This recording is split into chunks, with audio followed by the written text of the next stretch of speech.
happy today to have Mr. Luke Gygax on the channel to talk about G1 Steading of the Hill Giant Chief with me. Welcome, Luke. Hey, thanks for having me. I really appreciate it.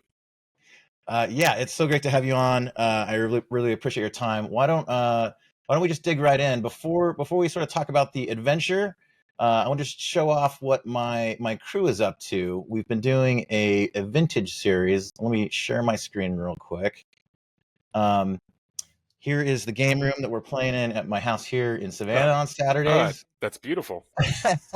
Yeah, it's my little, I built that over COVID. It was kind of my love letter to Dungeons and Dragons. So Yeah, I see a lot of cool stuff. I think I see the basic sets up there on the top right, and I see a Greyhawk box set over there beneath the Larry Elmore classic painting. We got some minis. Yeah, it's beautiful. Great work. Thank you very much. Yeah, a couple of Elmores up there. He's just amazing. So here is something I created a bit ago. This is an interactive timeline of every single first and second edition TSR Dungeons and Dragons product ever made. And you can see right here, there's a gradient around 1980. So in our room, that's where we are now. Okay. We started about 2 years ago with a couple of rounds of chainmail. And then we've been doing OD&D for 2 years. And we've just switched over to G1 Steading of the Hill Giant Chief using AD&D. So in the room right now, the Dungeon Master's Guide only been out for about 4 months now. I haven't even read it all yet. And before that, we were playing. So G1 is the first module put out by TSR about 4 years after the game's creation. Yep. So there's a bit of a gap in there. So in order to, there were really no TSR OD&D modules, although they're sort of cross-compatible. So we took a little tangent over to We Warriors and Judges Guild. We did a round of Palace of the Vampire Queen, and then we hit Janelle Jaquet's Caverns of Thracia. We just finished that. Right. I had her on to talk about it before, just not long until she passed away, unfortunately. So here we are, January 1980. We've dug into Steadying the Hill Giant Chief. We're 5 sessions in now. So yeah, I just wanted to pick your brain about it. You've played it before. Give us some of your memories. What was your character, if you remember? Yeah, absolutely. So I play tested this as a boy. So I was born in 1970, in November of 1970, and this is being play tested. My supposition is late in 77, early in 78. So I was 7 years old when I played this. I'd been playing D&D for 2 or 3 years at that point. My first character was a ranger, which was beautiful for going through the G series, let me tell you. Named Otis. So Otis the Ranger. Defense for Rangers against all the giant class stuff, which includes orcs and Rangers are phenomenal. Everything. It's like basically everything you encounter, you're at a great advantage to fight here through this. So it's amazing. I loved it as a Munchkin player. I don't know, you can be any other kind of player as a kid than a Munchkin gamer. Yeah. So it was definitely me. And it was great. I had so much fun, got to roll lots of dice and add more pluses to my damage and things like that. Tons of experience. It was absolutely amazing. Otis came from my first adventure ever, was playing in the village of Hamlet, and that was not a module. I'm pretty sure I play tested a very early version of the village of Hamlet in about 1975.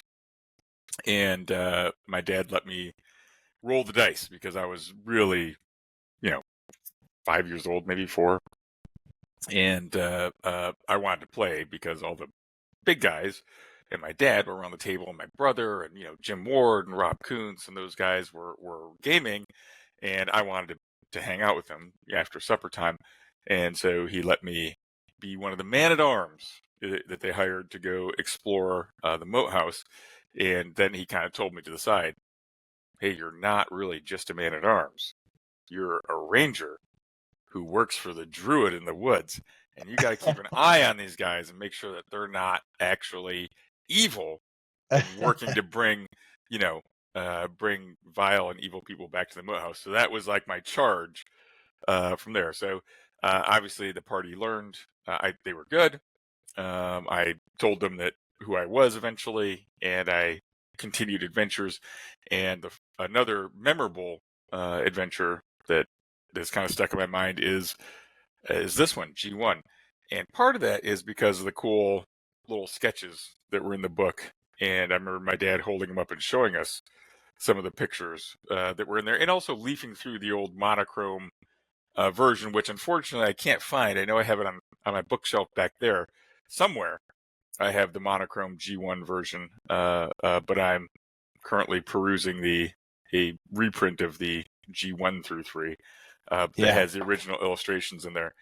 And man, this brings back lots of memories. I played it as a kid, then at probably a Gen Con in 2014 or something like that.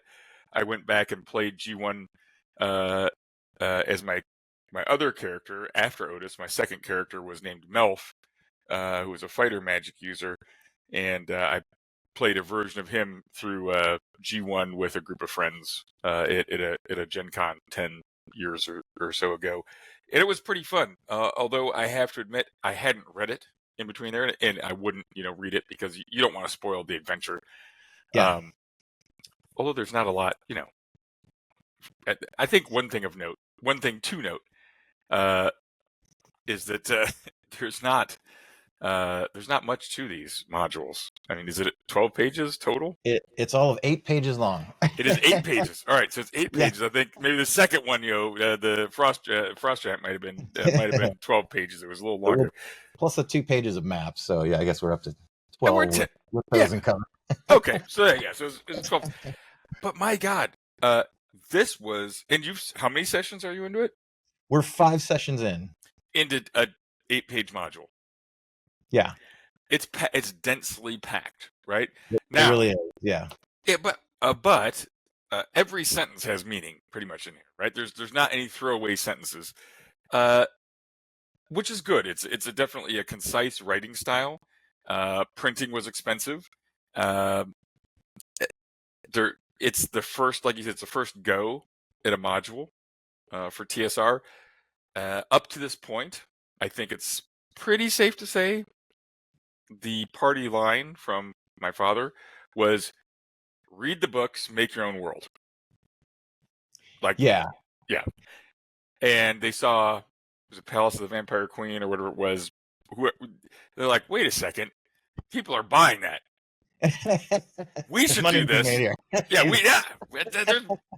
hold on, maybe we need to rethink this. Hey, you're pretty busy. Here's some things that we could set in, that you can set in your world in case you're too busy and you want to do this adventure. And then, of course, it became, well, in case you want to set it in my world of Greyhawk, and here's the box set. All that stuff comes a little bit later. But it was essentially a kind of a change in the way you envision how Dungeons and Dragons would be played. Curiously, Rob Kuntz, who was like 14 years old, back in 1974, again with, my dad kind of took him under his wing. He was a lad in the neighborhood who was from a broken home and was essentially kind of a latchkey kid, and so he needed something to do and to keep him out of trouble. And so my dad kind of brought him in. He was close in age to my older brother, and he ended up being co-DM and doing that sort of stuff. So Rob was there during the very earliest stages of D&D, and to my knowledge, gosh, it was Gary Con 3, so it's not very recent. It's like 13 years ago. But 13 years ago, I had a conversation with him, and he was still kind of bitter about people making modules, even though he's put out a few. He's like, that's really against the core of the game. You need to make it your own. Like, this is your fantasy world. That's what allows you to do. Everybody gets to be the god of their Dungeons and Dragons world. Make it your own. Have your own idiosyncrasies. Things work the way you say they do, because this is the embodiment of your vision of what this particular adventure world looks like. So that was a pretty big, even though it's only 8 pages, that was a divergence. However, from reviewing these 8 pages of very small print that's hard for an old guy like me to peer down and look at nowadays. Every sentence has meaning. However, it's more general. You should do these sorts of things. This is kind of how it should work. If you want to modify some stuff, fine. But keep in mind, you need to keep track of who's alive and who's dead for future campaign play. But it's pretty bare bones. There are some nifty charts in here, though, which is good. You get to roll on some random charts, which I like about the game. That's always good. You want to, besides just oh gosh, there was all right. Monster Manual is out by now, so you could also roll on the Treasure Type Manual, right? So that was the beginning of the lots of charts. But I think on page 3 we have the giant bag contents table, and I remember this very picture that you're up there, that very picture, because I was like, oh, what's going on? Like in that, and searching through there, and I think my dad said, I think he even said there's like a dirty pair of Hill Giant underwear in there when I was searching around, like just because I was a kid. So that was a great. I don't see that on the chart here, but that might have just been that might have been an ad lib from my dad just to mess with me. But I very distinctly remember he said there was a pair of dirty giant Hill Giant underwear in the bag when I reached in and pulled it out. So, but yeah, so you get all these various things. But the idea of a module for TSR was new, and in general was pretty new. These, D&D was in its very formative years. So, this was really cool. However, it's mostly these are monsters in rooms still, right? Yeah, largely. There's a couple of rooms that are fleshed out a little more, and there's some intrigue in there too. There's things that you can sway to your side. So it's just not straight up like if you compare. To me, it's interesting to like sort of look at the evolution of modules over time, because up to this point there had only been 2 other modules out. Now Palace of the Vampire Queen. I'm sorry, 4. So Woody Warriors had put out Palace of the Vampire Queen, Dwarven Glory, and the Misty Isles, and Judges Guild had only had 1 out by now, Misty Isle, or sorry, Tegel Manor. Okay. And then Tegel Manor is how I've heard it. Tegel Manor, yeah. And then G Series comes out, and Palace of the Vampire Queen is just straight up like list of no descriptions at all. It's just list of monsters and treasure. That's it. That's it. Yeah. I'm gonna let you know a secret. I've never looked at any of those. Okay. I only know what my dad wrote pretty much because I was right there, and that was it. As we should. Yeah. Now, of course, I've heard the names, the types. Oh, this was the first. This was the thing. So, given that information, holy crap, this is actually a huge leap forward. Yeah, I think so. And I would say my dad really continued to evolve and piece together. It's spoiler alert, guys. And these came out just a couple years ago. There's a series that they're tied together. Okay, what's going? And you kind of go, oh, well, wait a second. Why? It's okay. It's led me to the glacial rift of the frost giant Jarl, and I'm going to the hall of fire giant king. Uh-oh. And I think we get Obni there, right? If I remember right, that's the one of the dwarven, like the bad guys in Hall of Fire Giant King. And then you get, oh my God, Descent into the Depths, right? Yeah. Well, who are these drow? What the hell what are these? What are the weird elves that live underground and they're evil? What? Elves are evil? That's insane. And of course, it's all very considered, old hat now, right? Yeah. This was cool. This is super cool. No one had heard of this stuff.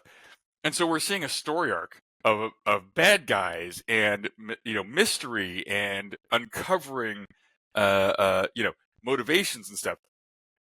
I think this was the beginning of your story, story arcs in building series, in D&D, other than what folks may have been doing at home, which we can't say one way or another. Some people probably just had, open door kill stuff modules, and some people maybe tied together and made stories. But I think it was generally probably kick open door kill stuff. Yeah, a lot of the early modules were, a lot of the B modules were. But yeah, this is pretty much a campaign arc, like right in front of you, like kind of straight out of the gate. So it goes G 1 through 3, D 1 through 3, and then a few other modules come out, and then Demon Web's the way big later. finale is a year and a half or so later. Q1, Queen of the Demon Web Pits. So did you play through the whole series? I didn't play Q1. My dad was very unhappy with Q1. He basically just got too busy to write it. And he's like, I'm not really satisfied with that. I had to hand it off to somebody else. I don't like it. So yeah, he was, I've never played Demon Webs, Queen of the Demon Web Pits. So, but yeah, it's cool because Dave Sutherland was a great guy, super, super nice dude, who passed away far too young. But I think my dad just basically gave him a download and Dave did what he could with it. So, because my dad was pinned down with running a business. He went from being a creative guy to being penned in running a business in a very difficult situation.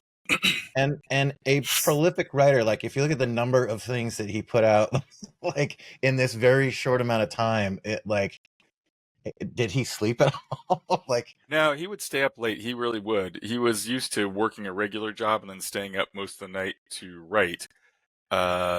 In his little study in our home in 330 Center Street. But man, people don't really realize this. My dad was, well, okay, if you haven't had a chance, pick up a book pick up the book Empire of Imagination by my friend Michael Whitwer. It's a nice biography of my dad. But essentially, my dad was a black sheep. He was a rebel. No one believed in him. He was considered a loser. All the way through. He dropped out of high school. He got kicked out of the Marine Corps. He was smart, but undisciplined and got bored with things that didn't engage him. And he worked for Fireman's Fund Insurance as an insurance underwriter. He would have friends over in his office in Chicago to play games, right? So he would be working, and then he would take a turn and be working. His office mate thought that was inappropriate. I'm pretty sure my dad told him off in no uncertain terms. Hey, who are you? You're not my boss. Mind your own business. So when a promotion came up and they both applied for it, and my dad didn't get it, this guy did. His first act was to fire my dad in October of 1970, when I was just about to be born, and I'm the fifth child. So my dad had 4 kids, 5th one on the way, and no job, nothing, right? man. And not even a high school diploma, right? So it's not an easy. So he ended up being a shoe repair. Well, my mom, yes, I support you. Let's not move away to up somewhere else. We'll stay here in the hometown that we love. And yes, I support your initiative to be a writer. And he took on shoe repair as a shoe repairman in 1970 to, till it's probably 75 when he probably quit. And he repaired and made shoes in the basement of our home on 330 Center Street. Shocker, this is not a high income field. And so with 5 kids, we were desperately poor. My mom gardened, canned food, baked bread. My dad didn't want to take food stamps because he didn't even, he believed in working, didn't want to hand out or charity. So when it came time to publish D&D, and he had, wrote the rules and talked to Arneson and did these collaborations and stuff, he didn't have any money. There was no money. There was nothing to borrow. He was destitute. I mean, I wore hand-me-down winter coats for my sisters because we couldn't afford stuff. My winter boots had a hole in it. My mom would give me a sandwich bag to put over my foot. This is not a joke. This is completely serious. We were desperately poor. And so his best friend, Don Kay, borrowed $1,000 against his life insurance to come up with the money to print the first print run. So this is the the background that my dad had. So you're damn right. He saw some success. He was not going to let this go. He worked his ass off. This was his dream, and he believed this could, D&D would sell 10,000 copies, right? He said, this is huge, because 10,000 copies was like an astronomical amount. He's like, this is huge. And of course, no one believed in him. Avalon Hill turned him down. God Hand Games turned him down. He had nothing. No one would, so that's why his buddy Don Kay did that. And of course, the problem that would rear its head in the 80s, mid 80s, is Don K passed away of a heart attack in 1976 at the age of 36, and we had to bring in outside. My dad brought in outside investors who were not his best friend, and so that started problems. So that's way outside of the scope of G1, but yes, my dad was very prolific. Why? He was incredibly excited about the energy that D&D had created. He was so fired up about the chance to go from, D&D, which was revolutionary, but maybe not the best. It's his first shot. No one had done it before. He was just given a whirl, right? And he's like, okay, I see all these things I could fix. This game would be really cool, AD&D, but that's a little bit more complex. Why don't, and, J. Eric Holmes, Professor Holmes, was an avid gamer, and okay, yeah, refine OD&D, flesh that out, make it smoother, and that will be our basic D&D set, right? And I'll do this thing called Advanced Dungeons and Dragons. And he was extremely excited, and the company went very well. But of course, he got pulled out of, because his friend died and all these sorts of things. He ended up having to take on more and more of a business role.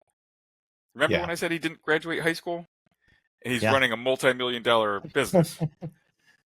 Difficult, right? So maybe not the best use of my dad's talents. He probably would have been better as a chief creative officer if there was somebody who could be trusted to be the chief operations officer, the CEO, the CFO. But again, we're talking about guys who, Brian Bloom was a tool and die repairman. My dad was a shoe repairman and insurance underwriter previous to that. And I don't know what Kevin Bloom did, but those were the three guys that were running the company, and I don't think any of them had a business background. Yeah. Well, they had enough money to kickstart it and get it going, so that they were sort of in through that. Yeah. Well, it was. I mean, this didn't exist. This is a brand new field. Role-playing games didn't exist. So these guys were literally the tip of the spear. And oh my gosh, these modules, you're absolutely right. What fantastic pieces. People can look at them now and go, oh, these are so tropey. Yes, they created the trope. That's the origin of all of it. Yeah. Right. And it's really cool. And so you get, hey, you're thrust into this, and guess what? If you don't, hill giants are causing trouble.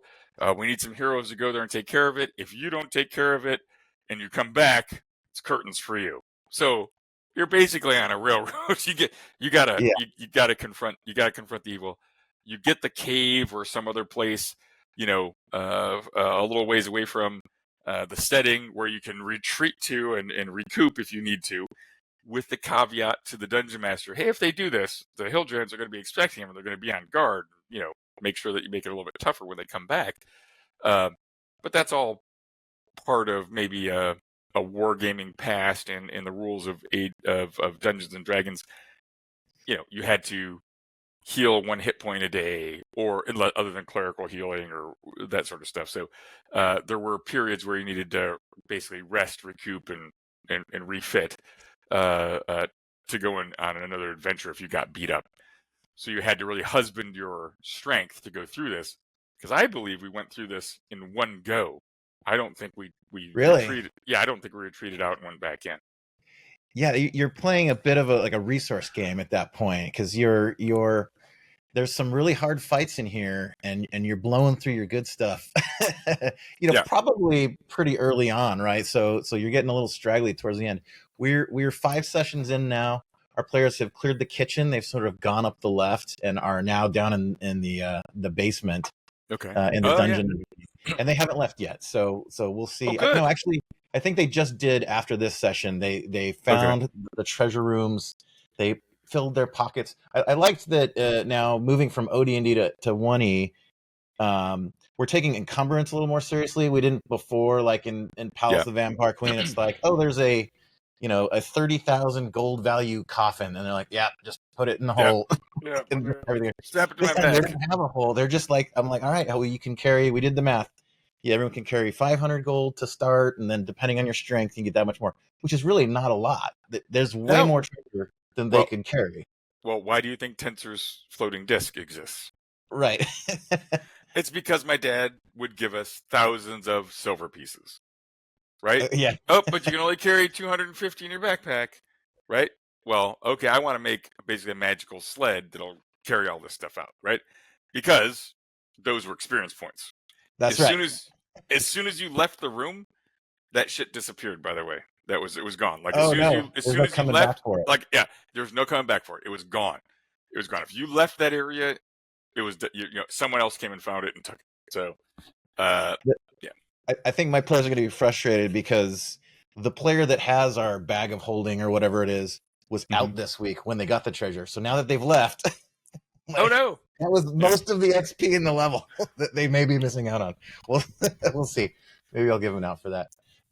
Let's dig into a couple of things about the module. Let's look at a few of the rooms. And Okay.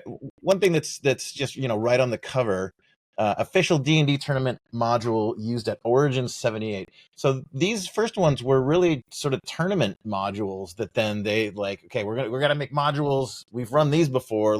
We're just publish these because we already have them. Is that kind of how that went down, or? I think so. I mean, what was S1 from 77 or 79? S1 Tomb of Horrors. Yeah, that's a brutal one.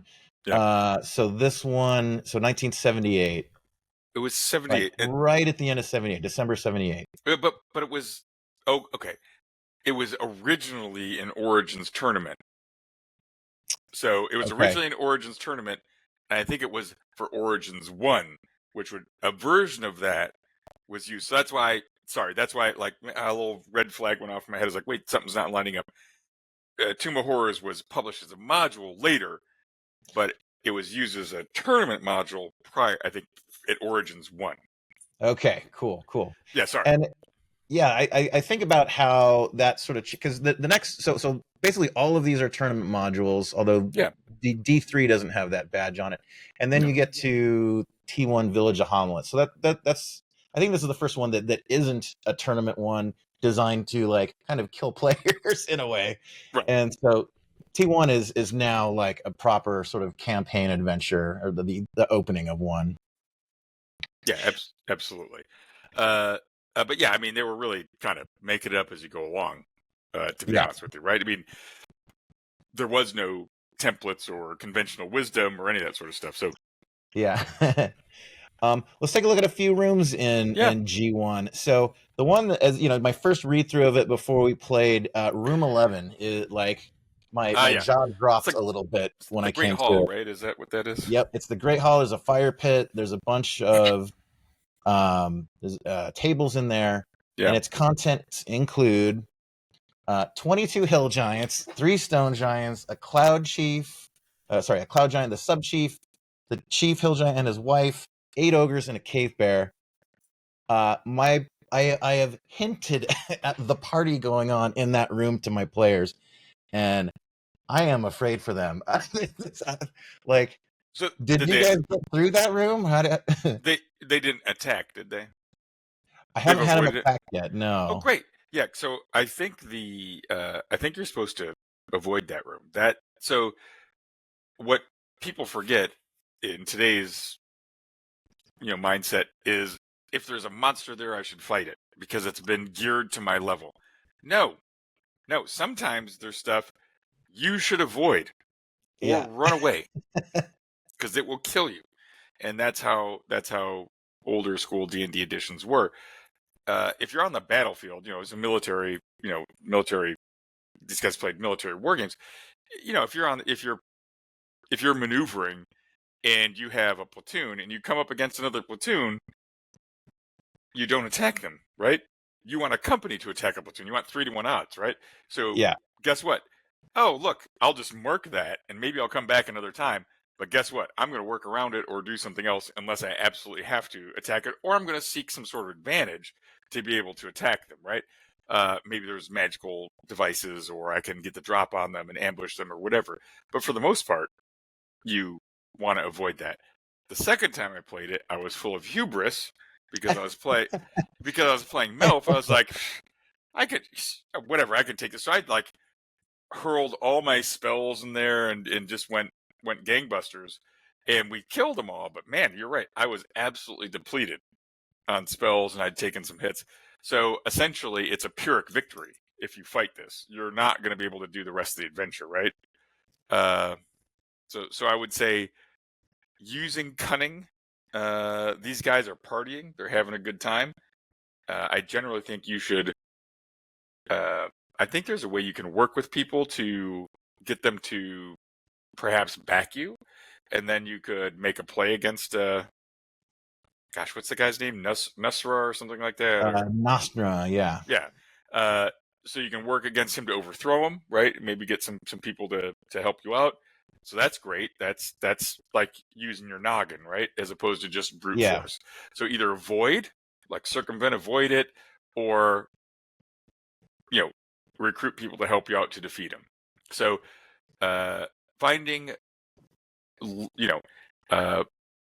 indirect routes to success was something that was encouraged in early forms of play, just like you would subdue dragons and get them to work for you. You would you wouldn't always kill all the monsters. Sometimes you would subdue orcs or kobolds or goblins or threaten them, intimidate them, and bring them into your, or bandits, and bring them into your group of henchmen, because there was a bit more of a holdover of military wargaming.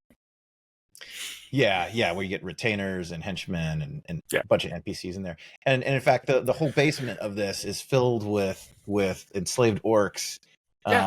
There's I counted it in a little room that you could then sway to your side and have them essentially be your army. There's 116 orcs down there that are behind that's a ton. It is. It is a lot. And but that was not uncommon. So Mordenkainen had an army of bandits. He had 2 red dragons. Robilar had an army of orcs, that he had subdued and basically powered 2 green dragons that were in his employ. So this is a very kind of a common thread that you would have those things.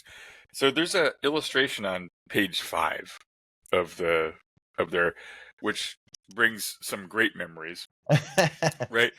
So it took me a minute because I remembered it as a much more vivid image when I saw it. But the frying pan is actually, I think that's actually an homage to my mom. Oh, really? She was messing around and raised up a frying pan like she was going to hit my dad, and hit like a whatever, the light above, like the thing that guards the light, whatever that, I forgot what it's called, a light fixture. It hit it and broke it, and it came down. So they kind of, I think they made that joke, with the hit with the frying pan, and so that was in there. But if you look at the shelf in the back, I don't know if you've noticed it, but there's the Kool-Aid mug and the Kool-Aid pitcher in the back. So I did not notice that. Yeah, that's right. So that's intentional. So there's the Hey Kool-Aid pitcher back there to break through the wall. So I thought that was really cool as a kid. And I don't remember who made this. Oh, Tramp made this. Yeah, David Trampier. Yeah. Yep. So that's hilarious. I did not catch that. That's rad. Yeah. So Tramp was also a really cool guy, really nice dude. I only knew him as a little boy, but he was nice to me as a kid. Nice. Yeah, the artwork in these is I don't know, I love it. As one of my fond memories as a kid. So I'm a little younger than you. I was born in '74. So in fact, I share a birthday with D&D. My birthday's January 1974. So there you go. Yeah, you're right. That's it, man. Yep. And I remember as a kid, just every maybe twice a year, my mom would take me to the game store with my $7, and I had to pick which module I could buy. Yeah. And just, it was the art, right? It was the covers of those things that I would just like, the adventure that's in, like, those Clyde Caldwell paintings. And man, they just blew my mind. I was so excited to tear them open in the car and look at the maps, read the treasure. I think if we showed that to our kids today, they would be like, yeah, no, that's yeah. But we didn't have as much visual media, I think, back then. And I think we can be honest, these are not the most polished, illustrations in the world, but they leave a lot to the imagination. It's kind of an action picture, and you get to, like, oh, what's going on?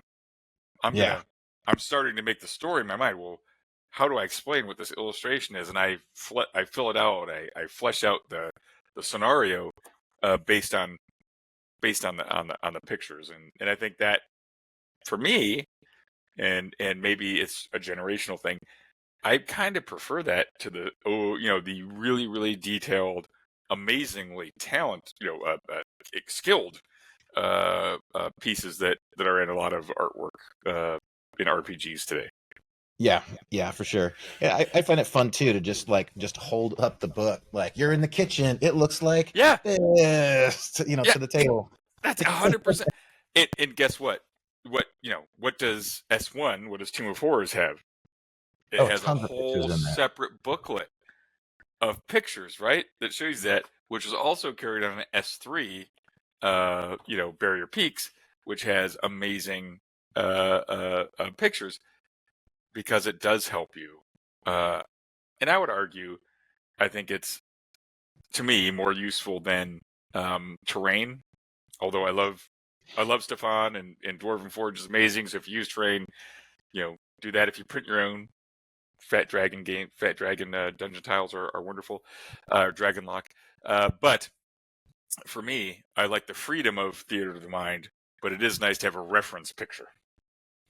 Yeah, for sure. I'm kind of combining the old school and some modern niceties in our game. I've got a digital table. I've got a television embedded in my TV. Yeah, I saw that. One of the cool things about it, though, with old modules like that is you take the scans from the PDFs, and that's what their minis are walking around on, the actual map artwork. Oh, that's cool. Which is pretty cool. Let's take a look at another room. There's our players just nearly died in room 30 this week.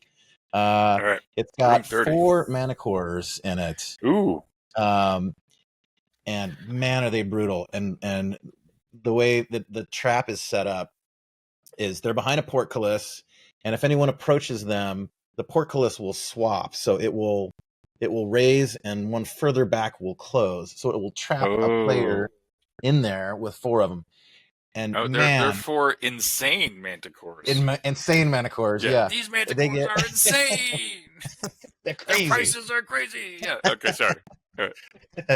And we get 6 attacks around across 4 of them. So they're hitting you. They've got 24 chances to drop D6 on you. Yeah, my players, I gave them a little grace, and they narrowly escaped. But that's a pretty brutal encounter. It is. And man, I wonder, I don't know. I mean, it's been so long since I played this. I don't know how we got around that or not. But I would think a protection from normal missiles, would probably go a long ways. Yeah. Right? So sometimes spell selection and maybe knowing the DM helps a bit. One funny anecdote in ours, Fireball is it's sort of a, not a crutch spell, but it's a solution to a lot of problems. Our one magic user failed his roll to get Fireball, so they are without that. Yeah, they're without Fireball. They're a little handicapped without that guy. It is. There's another room in here, 23. There's some caverns with a carrion crawler. Carrion crawlers are pretty brutal. Yeah, because of the paralyzation. Yeah. Yeah, and one thing I'm debating is in another game of mine, we're another session we're doing, just as an aside, Into the Unknown, so B1. Oh, B1, yeah. And my players wanted to do it with 5e, so I'm running it with 5e. And I'm debating doing a little flavor that I want to call hardcore mode, where because 5e has poisons, a lot of things are blunted a little bit in it. I'm with you. It doesn't allow for the same tension that you have in AD&D, and I think although it's a nice way to introduce people to it, I do feel that folks can lose interest because they aren't kept on the edge of their seat. Because they don't feel like they have, there's not enough risk. It's just going to become too easy to walk through everything. So I think that's my take on it. And believe me, fantastic design. Mike Mearls is a genius. I want to take nothing away from any of that sort of thing. I couldn't have done half as good a job as those guys did, but I do think that's a flaw. Yeah, it's definitely a different feeling, and OD&D, which we just spent 2 years on, even more so. I mean, if you look at the ceiling of my D&D room, those are all of the dead characters. Oh, that's wonderful. Yeah. Yep. We've got a deceased stamp, so the minute a character dies, hand me your character sheet, are the dreaded words. I stamp it right there in front of them and That's put nice. it right up. Oh, that's great. It's brutal, but there's something to that. Like the sense of tension that it builds is different than more modern editions. Yeah, and I love 5e2. I play both. Right, and me too. I enjoy both as well, and I write in both.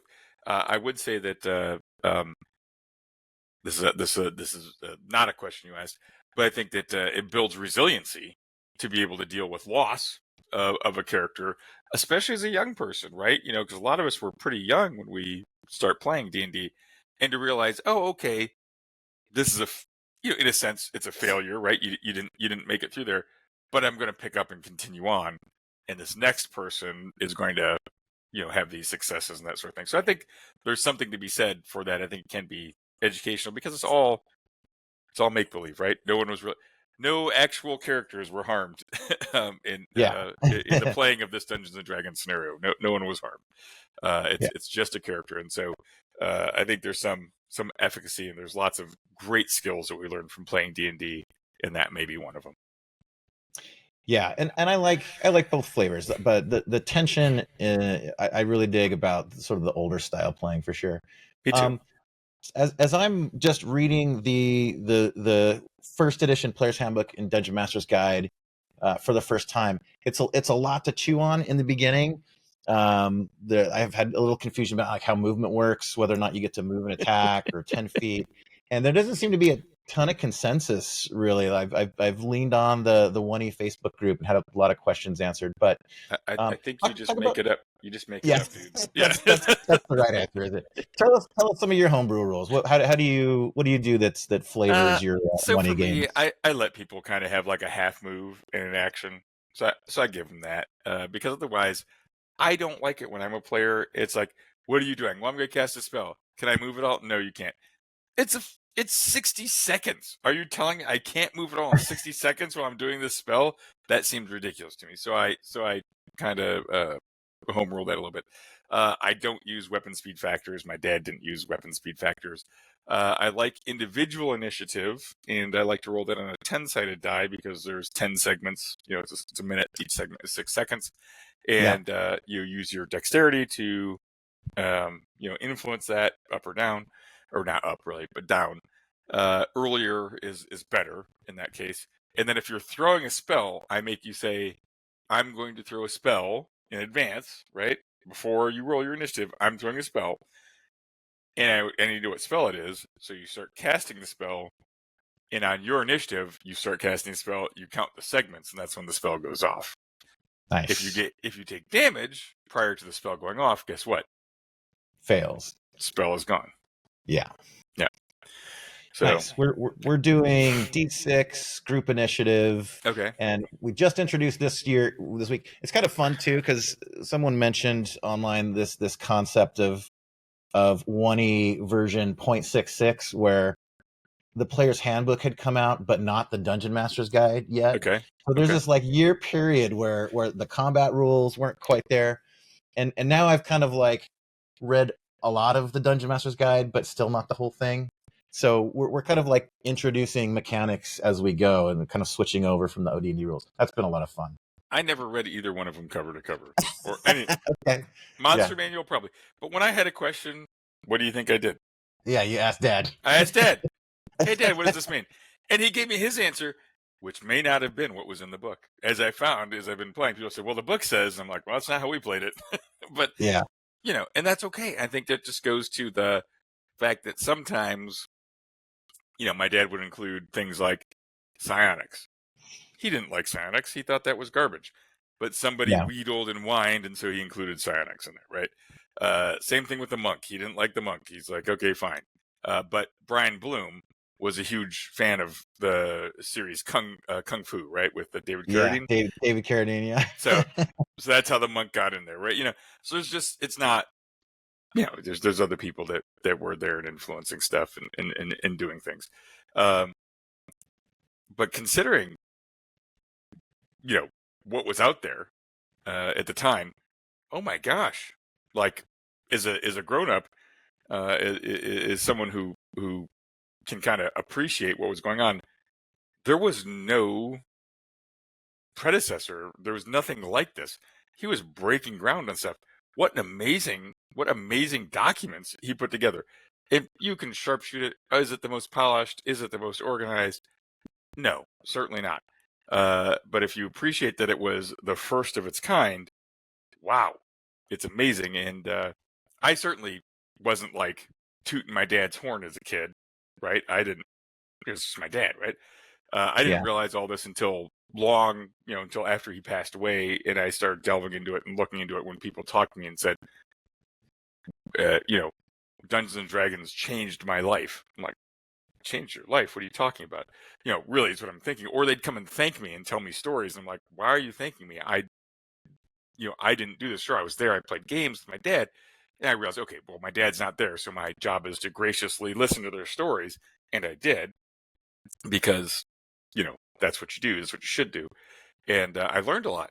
I learned a lot from people, and it made me appreciate the legacy that my father left behind and the impact that this game had on people. That maybe I was, you can't see the forest for the trees, is a saying. Perhaps I was in the thick of it, and I wasn't able to appreciate this until he was no longer here. And I questioned if my father realized fully the impact he had on the world.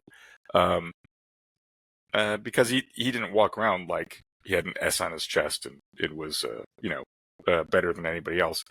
Just to give you an idea, up until the very last years of his life, people would come to his door and knock on his door in Lake Geneva and say, "Oh my, are you Gary Gygax?" And he'd be like, "Yes. Can I help you with something?" And like, "Oh my God, I love your game. D&D has been so." And so he would invite him on the porch and do you want lemonade or iced tea or whatever it is. And if they were local and he had an opening in his game, his Thursday game, he'd say, "Would you like to join my game?" So he got plenty of, there was several players that came to the gaming table when I was in college in the 90s, and was there that he found kind of through that method. So he didn't consider himself, I don't think he saw himself as anything more than a gamer, and he was just lucky enough to have stumbled upon this really great idea. Yeah, well, on the 50th anniversary, it's I don't know how many millions of lives have spent a ton of time enjoying this thing. Yeah. I can tell you it changed my trajectory. I've had a career in video games, which goes back to Ultima 1 and 2, Wow. which is really just, sort of D&D realizations in a computer. So thank you from me. Yes. Well, I very humbly and graciously take the thanks on behalf of my father, who is no longer here to take them. And I've learned to really appreciate and be thankful for the legacy my father left behind, and to do what I can to help promote the positive aspects of role-playing games, and show the many benefits that I think it gives to players, and how it can help folks in various points where they're facing challenges. Besides the leadership and things like that, if you're facing some adversities, it can also be very helpful to show you how to escape, to show you how to empower yourself and to see yourself in a different light, and to be able to stand up for yourself and realize and practice kind of the power within you to realize you can be a main character. I think that's something the kids say today, right? Yeah, you're not just you're right. You're not just somebody in the background. You too can be a hero. You can influence the world. It's up to you. All the evil needs to succeed is for good people to do nothing, right? And so I think D&D has that at its core. What's going on, buddy? What's going on? Oh, go get him! Go get him! but he was sensing the evil that was going on. But somebody told me like, oh, they wrote an article in Dungeon magazine or something. Greyhawk is a world that's it's really a gritty world where Gary Gygax obviously didn't think there was good or evil, or thought evil was gosh, I can't even remember what he basically he was saying. Evil could, my dad thought that evil was strong and it was more powerful, etc. I was like, no, dude, you're totally getting this all wrong. That's the hero's call to adventure, right? That's the hero's journey. Yeah. If basically the world needs you, right? The Empire is threatening the world, right? We need Luke Skywalker to step up, right? You can use the Force. It's your role. Well, I mean, Uncle Ben needs me here at the the moisture farm or whatever it is, right? Yeah. I can't go. I can't do this. I know, but I've got it. And then of course he gets thrust into the role and goes with Ben, and he starts this journey, right? Well, same thing. The world, there's evil is there. Evil's happening. Evil is going to overpower good unless you go on adventure, unless you step up. You need to do something. You're special. You have qualities. You're a hero. You have made it to first level. You are showing promise, right? Because you're not a standard 0 level human. You have promise. Are you going to do nothing, or are you going to step up and shake the dice and take action to change the world? That's a powerful message. You get to be the hero. You're not reading about the hero. You're not watching hero on TV. I'm going to take action. I'm going to be the hero. And guess what? That translates into real life. If you're used to taking action, you're not going to put up with stuff in the world. You're going to try. You're going to say, hey, wait, that's wrong. I need to fix this. And I think that's a very powerful part of role playing that can be a very positive influence. Yeah, you're so right. It feels good in the moment to do it, and in a way, it's sort of training us to be more active participants and confident in ourselves. Absolutely. That's amazing. Before we sign off, I want to talk to you a little bit about what you've got going on. I know there's we've got Gary Con, Founders of Legends. You're running Gax Works. I've got a couple of your adventures right here. All right. You've got a Patreon going on. Tell us a little bit more about what you're up to these days. I do, yeah. So obviously, when my father passed away, it's a oh my gosh, what a moment that is in anyone's life when your parents go, and if your parents haven't, if you're still lucky enough to have your parents here on the prime material plane with you, give them a call, go over to the house, give them a hug, tell them you love them, take that moment to do that. That's my advice to you. Please, I think you won't regret that later in life. But when my dad left this world, boy, it's a hard thing, and what I found to be cathartic is all the people that gathered to share his loss with me. And it was people who didn't know my dad personally, but through his game, he had changed their life. And they wrote, and some of them just showed up. And because of that, because people said, I'm just going to go to Lake Geneva to pay my respect, I felt there needed to be some place for those people to go. And if the funeral wasn't appropriate, so I held a gathering in the American Legion Hall in Lake Geneva, which is a tiny little town in southeastern Wisconsin. And about, 150 people showed up. Many of them were our friends, but some we didn't necessarily know. We watched the D&D cartoon, the Futurama episode. We had a podium set up where people could share their favorite story about my dad, and everybody played games. We had food and drink, and we shared, it was camaraderie, the gaming camaraderie. It was so fun that someone suggested I do it the following year, and I did, and I called it GaryCon. And it's now in its 16th year, was in 2024. We're now up to like 3,500 people, 3,600 people. We can't fit anymore in Lake Geneva, so it's sold out, and it probably will again in the future. But it's an amazing event. It's not just focused on things that my dad did.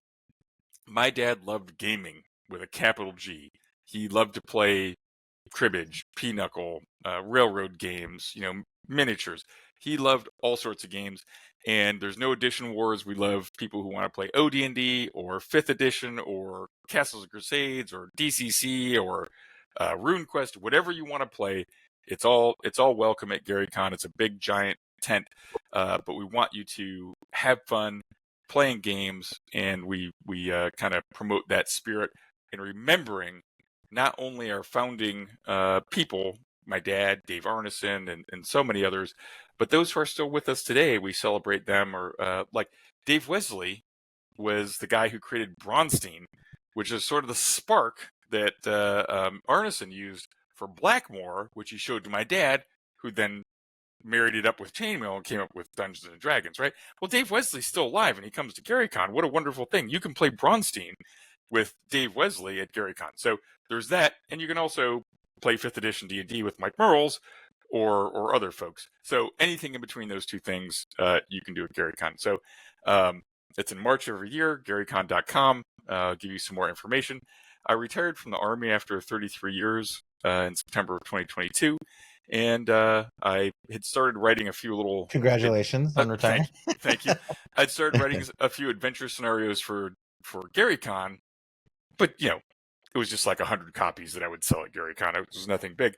But my father had always wanted me to follow in his footsteps. So I said, hey, now that I'm, have moved on and closed the chapter on military, I embraced publishing games through Gax Works, and so we plan GaryCon through Gax Works. I publish adventure modules in my world of Okrim, which is kind of based on my experience in a couple tours in Iraq, as well as reading, of course, folklore and culture from sort of the Maghreb, as well as the Bosphorus and those sorts of areas. My wife happens to be Moroccan, and she's helped me and advised me as well. And for those of you who are wise in the ways of Gygaxian tactics, you may notice that Okrim is suspiciously like Morocco, spelled backwards. So, yes, yes. Yeah. So yeah, and Shintufi is the major city that a lot of action centers around. That happens to be my mother-in-law's maiden name. Unfortunately, she passed away just about a little over a year ago. Really, really wonderful, lovely lady. Well, no, just a wonderful lady, and I thought, well, wouldn't that be neat to name something after her? So that's what I'm doing there. I go to all sorts of conventions. I'll be heading off next week to UK Games Expo. I'll be doing Origins, Gen Con, and Dragon Con, and Lucca in Italy, all as a guest celebrating the 50th year.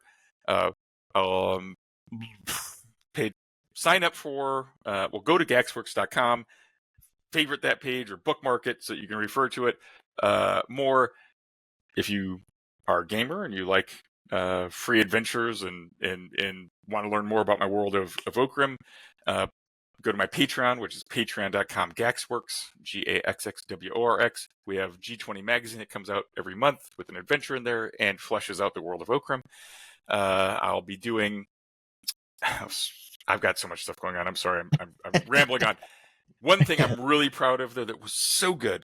So this year, before GaryCon, as I said, it was sold out. I did a convention the weekend before because I knew GaryCon would sell out.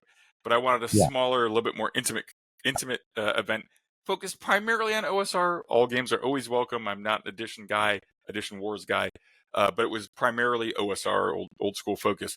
And I ran a tournament in there where I brought in, I thought I'd be 24 people. I ended up selling 40 tickets to this amazing tournament that I designed. I came up with the idea, and I recruited Keith Baker, Mike Merles, Zeb Cook, Kelsey Dion, and Andrew Perry to help me flesh it out. And those are my DMs. Those are my DMs. So they each took a group of 8 people and ran them through the scenario. It's amazing. It's about 1,500 hours of work total that went into this thing. It's loosely, it's inspired by the G series, so I think it's appropriate we talk about it. Okay.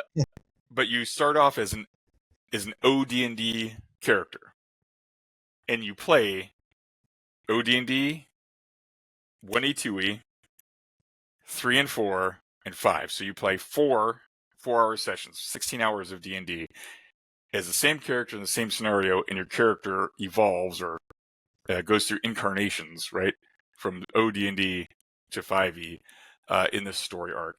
And it was amazing. It's got rave reviews.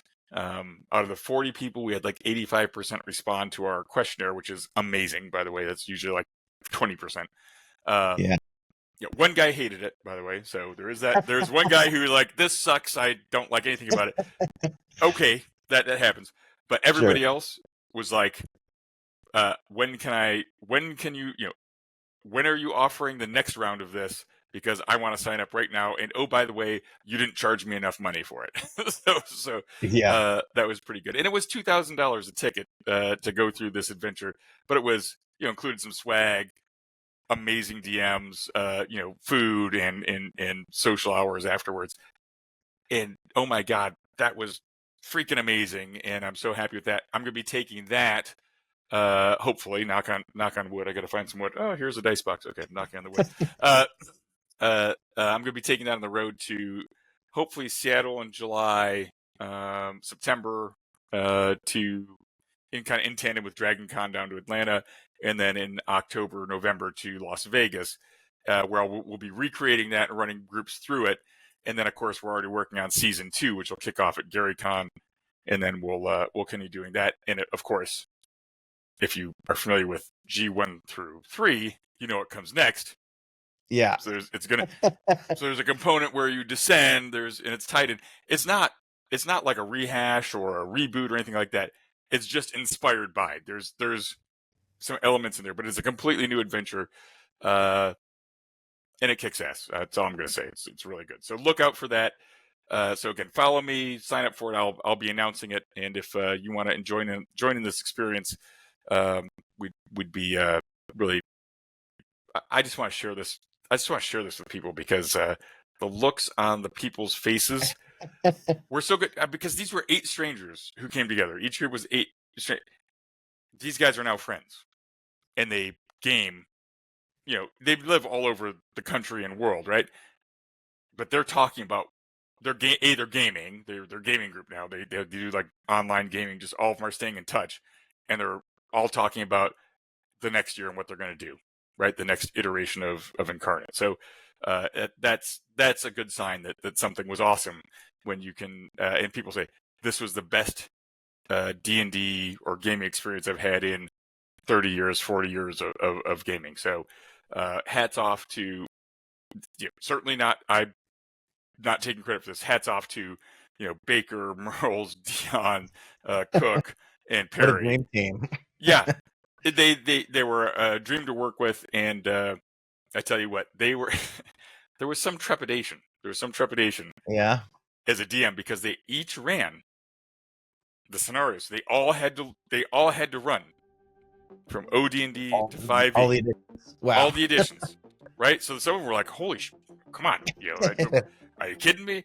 And we basically made run books that gave you all the info.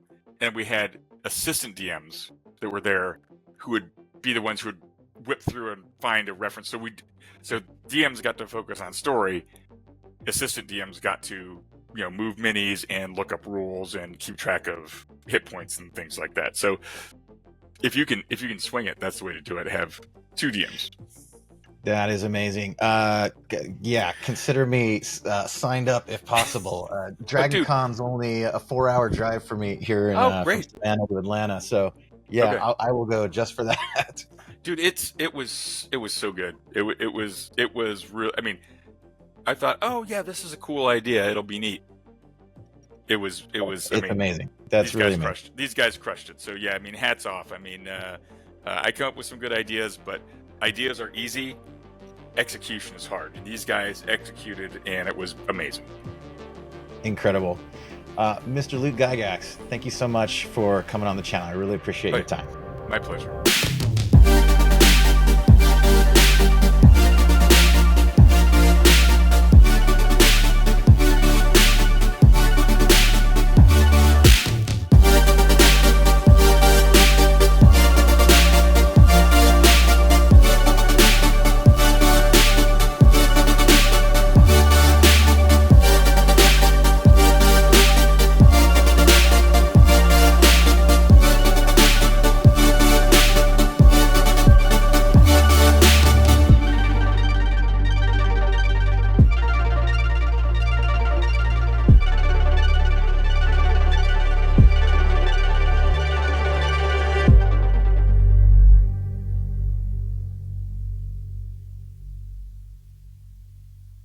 jump through the air. You do a flip over him. You hit him in the base of the head with your flail, separating his head from his spine. Assassination attempt. He's instantly dead. Blood squirts fucking across the room. You got segment 3 surprise round. Who else do you hit?